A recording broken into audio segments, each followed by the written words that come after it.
Nah, saya ajukan pertanyaan pertama ya. Apakah anak ini untuk Dr. Steven nih? Apakah anak 8 sampai 9 tahun boleh diberi vitamin D yang cair? Nah, berapa tetes? Oke, sebelumnya disclaimer dulu karena saya kan dokter spesialis penyakit dalam ya. Jadi biasanya memang untuk kita itu minimal usia di atas 15 tahun. Tapi kalau misalnya dari apa yang kita pelajari untuk suplementasi vitamin D, kalau di UK dari Royal Society itu menyarankan antara 800 sampai 1000 unit ya. Jadi kalau misalnya punya suplementasi vitamin D yang cair, kalau untuk anak mungkin aman 800 kali ya, 800 unit daily. Tapi idealnya adalah tentunya menanyakan ke dokter anaknya, ya. Maksudnya apakah ada indikasi khusus atau tidak, apakah kita memerlukan vitamin D bukan sebagai suplementasi atau sebagai lebih ke arah sebagai terapi. Karena kalau misalnya untuk terapi, tentunya dosisnya bisa di atas 2000 unit, tapi harus dengan pemantauan, karena kita harus menargetkan kadar vitamin D25OH-nya antara 40 sampai 70 gitu. Jadi kalau untuk suplementasi aja 800 unit, tapi kalau misalnya memang dibutuhkan untuk terapi, harus konsultasi dengan dokter anak ya. Ya. Ya, makasih Dr. Steven. Jadi teman-teman nanti bisa hubungi dokter anaknya. Oh, nanti kita bikin ini juga ya, next webinar itu ya Dr. Steven ya, dari dokter anak kita ya, mengenai autoimun pada Yeah. anak gitu ya, nanti kita bikin juga. Oke, jadi teman-teman bisa hubungi dokter anaknya. Terus kemudian untuk dokter Sofa, unblock untuk kulit itu untuk kulit yang terbuka saja atau juga yang tertutup. Nah, soalnya masih sering kambuh bila kelamaan di luar. Silakan Dokter Sofa.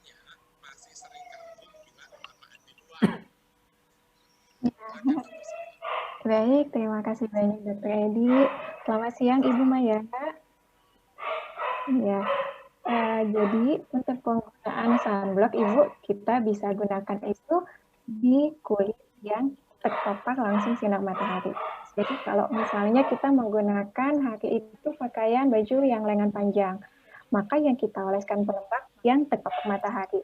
Untuk yang tercover pakaian, itu kita tidak perlu untuk mengoleskan tabir suryanya sebenarnya.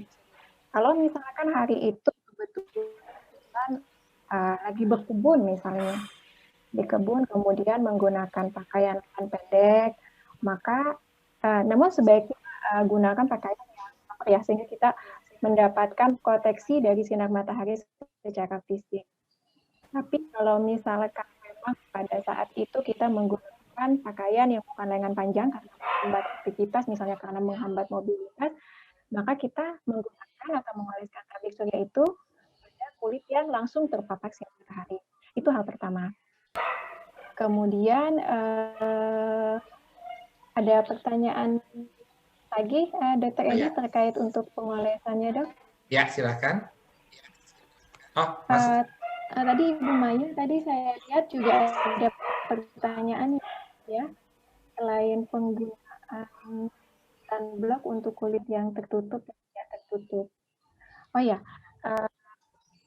berikutnya juga untuk penggunaan sunblock, kita sebaiknya menggunakan sunblock itu 30 menit sebelum kita memulai aktivitas. Nah, saat ini untuk waktu Indonesia Timur kan terbit matahari kurang lebih pukul 5:40 ya.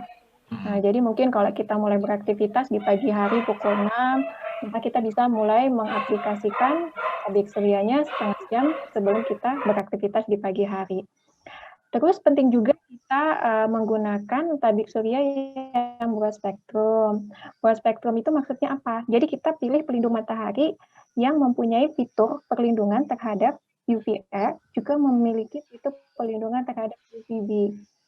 Jadi SPF berarti kan melindungi dari UVB. Kemudian juga kita menggunakan sunscreen yang SPF plus PA. Jadi sekaligus memproteksi kita dari ultraviolet A juga. Nah, untuk pemilihan SPF, kita gunakan minimal yang 30, jadi sebaiknya tidak di bawah 30. Selain itu, pemilihan komponen yang terkandung di dalam tabir surya itu juga sebaiknya yang membentuk lapisan di permukaan kulit, Bu. Jadi yang mengandung zinc oxide misalnya. Nah, itu sunblock yang bisa membentuk lapisan pelindung terhadap sinar matahari. Dan itu yang mengandung titanium oxide. Kita biasanya bisa lihat di ingredients yang ada di kemasan. Perlu juga kita perhatikan untuk pengulangan aplikasi. Jadi kalau misalnya kita pakainya jam 6:30 misalnya, maka kita perlu ulang lagi kurang lebih 4-6 jam. Jadi karena kan SPF itu ada batas waktunya ya untuk penggunaan tabir surya. Karena nanti setelah 4 jam atau setelah 5 jam itu individual, maka akan berkurang. Jadi kemudian kita akan terpapar matahari kembali gitu. Kemudian jangan lupa juga untuk memantau trigger lain, karena untuk trigger kan tidak hanya dari paparan sinar matahari, seperti yang tadi sudah dijelaskan oleh Dr. Stephen, mungkin kita juga perlu memantau misalnya dari trigger penggunaan obat, atau misalnya trigger dari infeksi. Kurang lebih seperti itu. Oke, terima kasih Dr. Sofa. Menarik ya. Ini banyak juga ditanyakan nih sama teman-teman yang autoimunnya kena ke kulit ya. Kalau saran saya sih berkebunnya malam hari, jadi nggak kena matahari. Itu saran yang salah ya, berkebun jam 12 malam. Jadi tadi saran Dr. Sofa bagus ya, teman-teman, cukup jelas. Kemudian pertanyaan untuk Pak Sandi. Nih, Pak Sandi, bagaimana memberikan motivasi semangat hidup kepada pasien autoimun? Karena secara fisik saja sudah down karena penyakit seperti itu.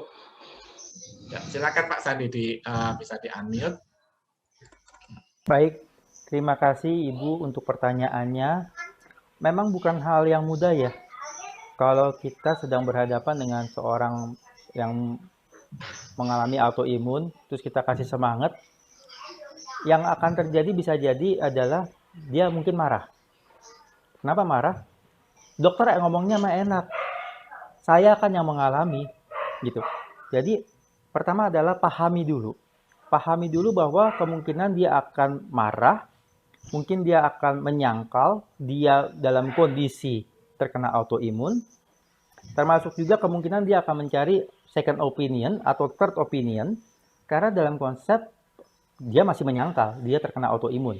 Apabila dia sudah memahami dia mengalami autoimun dan dia masih marah dan secara perasaan dia masih down gitu ya, gimana cara kita memotivasi? Gitu. Ada berbagai macam hal. Oke.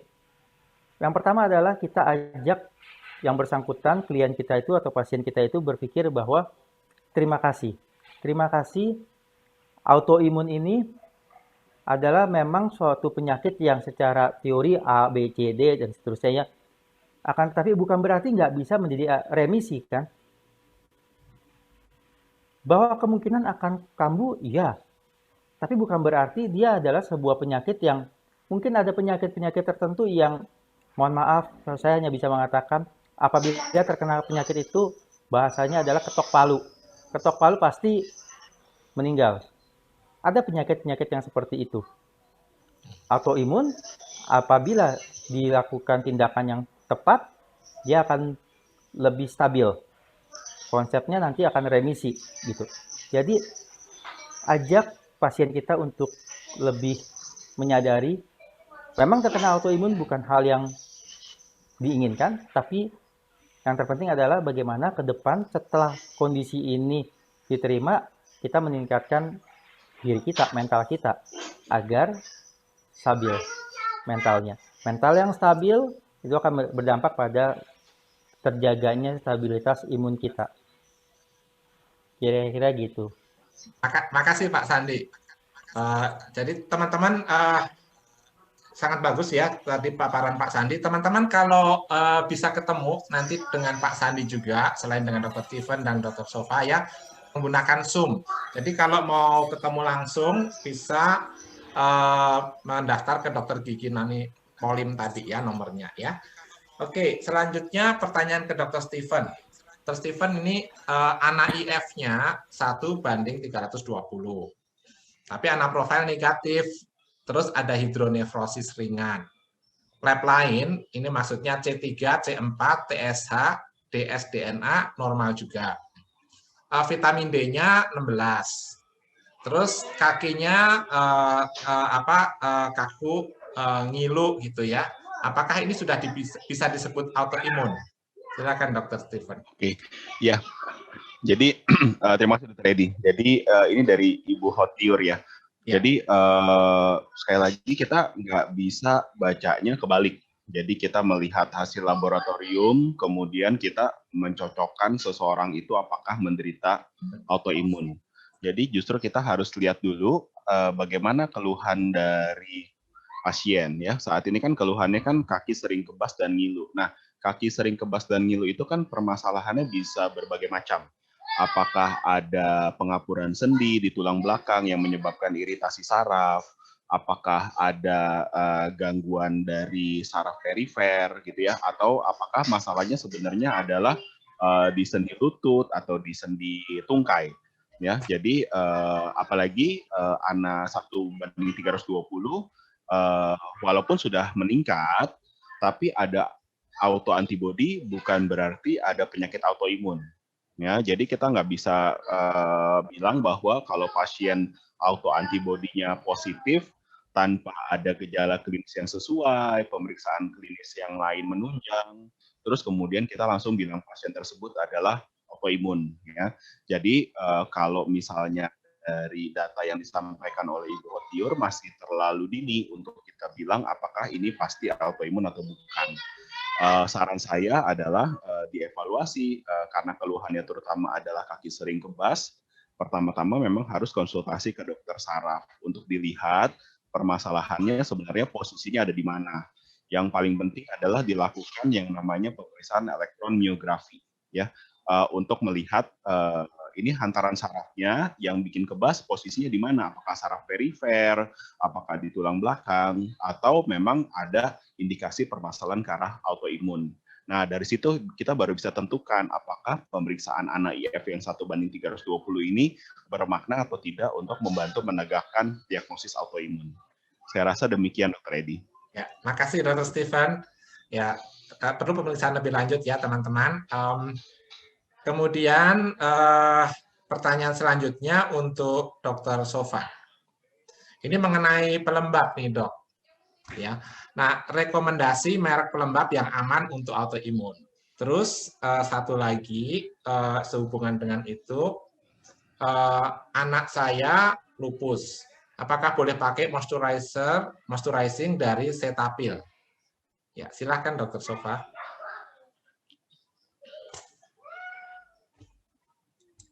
Ya, baik, terima kasih banyak Dr. Edi. Pertama saya coba menjawab dulu pertanyaan terkait rekomendasi pelembab ya. Ibu Maya, jadi untuk pelembab. Jadi kalau pelembab ada beberapa komponen yang harus diperhatikan. Yang pertama, kita lihat dulu kemasannya. Jadi pelembab yang baik adalah yang tidak mengandung pengawet, kemudian tidak mengandung pewangi, kemudian juga tidak berwarna, jadi tidak mengandung zat warna. Nah, biasanya pelembab terapeutik yang digunakan itu, jadi kalau kita cium atau kita whiff itu biasanya nggak wangi, kemudian juga tidak berwarna, jadi biasanya warnanya putih saja. Tidak berwarna macam-macam, kayak warna pink atau misalnya warna hijauan. Jadi sebaiknya memilih pelembab yang tidak berwarna. Kemudian kalau untuk kemasan itu biasanya sudah ada disclaimer. Jadi disclaimer yang paraben free, kemudian rinse free, jadi yang bebas wangi. Juga kita perhatikan kalau misalnya menggunakan pelembab pada daerah wajah. Nah, kita perlu juga memperhatikan pelembab yang disclaimer dan komedogenik. Diharapkan tidak terbentuk komedo karena penggunaan pelembab yang rutin. Dan satu lagi, biasanya pelembab yang baik ada tulisan di kemasannya dermatologically tested. Ada juga tips dari saya, setiap kita menggunakan produk terkait dengan obat oles, biasanya saya akan meminta kepada teman-teman untuk cek dulu terdaftar atau tidak produk tersebut BPOM-nya. Kan kita dengan mudah mengakses website. Jadi kita cukup masukkan merek, kemudian nanti kita bisa lihat, oh, pelembabnya ini terdaftar BPOM, oh ini tidak. Karena kan sekarang sudah banyak sekali pelembab yang masuk ke Indonesia tapi belum terdaftar di BPOM. Kurang lebih seperti itu. Kemudian pertanyaan berikutnya lagi tadi Dr. Edi terkait penggunaan pelembab pada anak. Ibu Erna Hui ya? Ya, ya.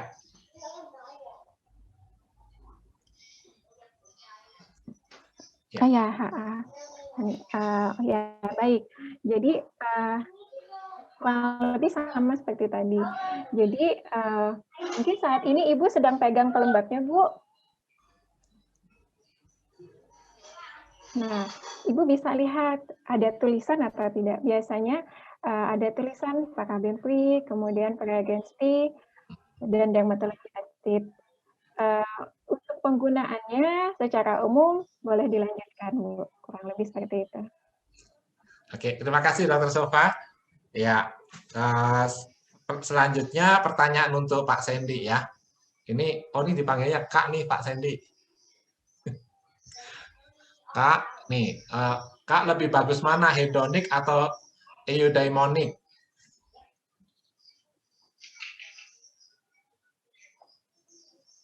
Silakan Pak Sandy. Ini di-unmute dulu. Oke, lebih bagus mana, eudaimonic atau hedonic? Tentunya adalah yang hedon, bukan yang hedon. Karena hedon itu hanya mencari kesenangan untuk sesaat. Kita senang-senang dengan cara hura-hura, foya-foya, membeli barang-barang yang mahal, dan itu semua kadang-kadang bukan untuk apa-apa, tapi untuk gengsi. Itu adalah yang hedon. Makanya kita suka dengar orang ngomong, aduh kamu tuh hidupnya hedon banget sih, gitu ya. Tapi buatlah diri kita apabila mau bahagia yang bukan hedon, tapi eudaimonic. Gitu. Tentu eudaimonic jadi lebih baik daripada yang hedon. Bukan berarti nggak boleh senang-senang, boleh. Tapi apa maknanya hidup kita kalau hanya untuk senang-senang, kan gitu. Gitu, Dok. Oke, terima kasih Pak Sandy ya. Ini mendalam sekali nih. Bagus sekali Pak Sandy ya, jawabannya. Oke, selanjutnya pertanyaannya untuk Dr. Steven. Saya konsumsi kolkatriol untuk vitamin D3-nya, apa cukup? Nah, vitamin D apa yang mereknya bagus? Terus sehubungan dengan vitamin D lagi, apakah vitamin D yang normal bisa turun lagi? Silakan Dr. Steven. Baik, terima kasih Dok. Jadi kalau misalnya kita ada dua sediaan yang banyak dipakai untuk vitamin D, itu ada vitamin D3, ada juga kolkatriol. Sebenarnya kurang lebih setara. Jadi 1000 unit vitamin D3 itu sama dengan 25 mikrogram kolkatriol. Jadi disesuaikan aja kira-kira kebutuhannya berapa. Kalau untuk suplementasi kan biasa kisarannya antara 800, 1000 sampai maksimal 2000. Tapi kalau untuk terapi bisa di atas 2000, cuman harus dengan pemantauan ya. Dan kemudian vitamin D apa yang mereknya bagus, saranku adalah pilih merek-merek yang sudah lulus BPOM. Karena di sana kita bisa yakin bahwa kadarnya itu adalah sesuai. Karena ada banyak pasien yang beli suplemen vitamin D yang yang tidak lewat BPOM itu, kemudian levelnya bisa beda-beda tuh. Jadi kadang-kadang dia minum dosisnya sama tapi malah turun atau nggak naik-naik, kemudian suatu waktu juga bisa naik. Walaupun sebenarnya banyak variabel juga yang mempengaruhi kadar vitamin D kita. Selain dari suplementasi, dari aktivitas penyakit, dari aktivitas di luar ruangan, dan juga pola diet. Kalau kebetulan kita dietnya sedang banyak mengkonsumsi makanan yang tinggi kadar vitamin D seperti dari biji-bijian atau dari produk susu dan lain sebagainya, tentunya kadar vitamin D kita bisa naik juga. Jadi sekaligus juga menjawab ya semua merek bagus, yang penting lolos BPOM. Ada beberapa yang saya tahu seperti Nature's Plus, PD, kemudian Heidi ya, selama dia sama-sama lolos BPOM, aku rasa sama baiknya. Dan kemudian bisa turun nggak? Ya bisa, itu seperti yang tadi saya jelaskan. Ada banyak variabel yang bisa mempengaruhi kadar vitamin D kita ya. Jadi diet, aktivitas fisik di luar rumah, kena sinar matahari, kemudian aktivitas dari penyakitnya sendiri, sama suplementasi. Jadi makanya biasanya kalau yang pada pasien dengan autoimun yang kita perlukan untuk targetkan kadar vitamin D-nya biasanya rutin antara 3 sampai 6 bulan sekali kita evaluasi kadar D25OH-nya.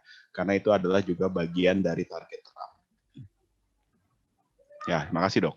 Ya, makasih Dr. Steven. Teman-teman, ini masih banyak pertanyaan nih sebetulnya nih. Dan pertanyaannya bagus-bagus nih ya. Tapi sayang sekali waktunya mungkin nggak